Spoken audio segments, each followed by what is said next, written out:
kerakyatan yang dipimpin oleh hikmah kebijaksanaan dalam permusyawaratan perwakilan. Kerakyatan dipimpin, jadi rakyat di sini bukan jadi Tuhan. Kalau di demokrasi kan suara rakyat suara Tuhan gitu kan, diputusan. Enggak, dia nggak boleh melanggar hikmat dan kebijaksanaan. Apa yang maksud dengan hikmat kebijaksanaan? Ya tentu saja kebenaran. Kebenaran dari mana? Dari Tuhan yang Maha Esa. Nggak boleh melanggar prinsip itu. Nggak boleh semau-maunya rakyat ini. Ada leader apa? Yaitu hikmah kebijaksanaan. Bil hikmata wa izotal hasanah. Hikmah siapa? Hikmah Tuhan yang Maha Esa tentunya pasti.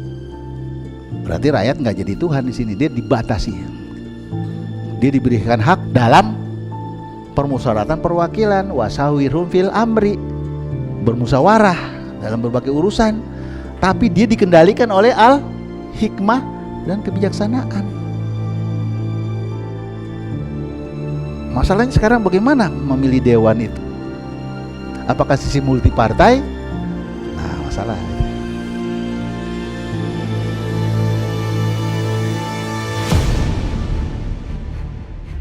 Sebab begitu kekuasaan ini dianugerahkan kepada umat, maka umat itu mengawal anugerah itu. Kekuasaan itu harus dikawal, dijaga, jangan sampai musuh-musuh ini bisa masuk ke dalam pusat-pusat kekuasaan. Bagaimana cara pengawalannya?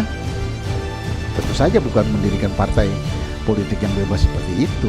Tidak ada dalam sejarah. Kalau umat sudah struktural, ya, itu di dalam memilih itu gampang nanti perwakilannya.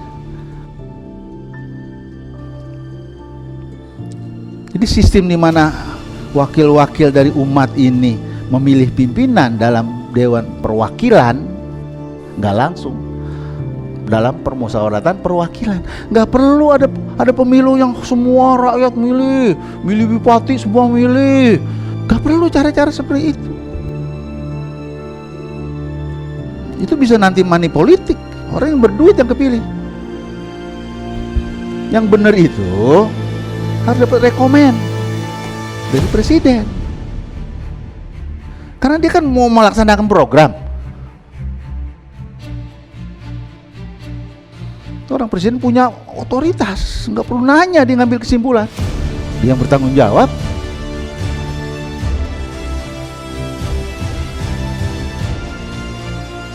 Nggak ada seorang pimpinan mengatakan, ya kan sudah selesai nama menteri, kan bukan salah saya. Nggak ada begitu, saya bertanggung jawab. Kalau ada apa-apa kami bertanggung jawab, kalau perlu mundur dan nggak sanggup begitu. Karena dia punya wewenang.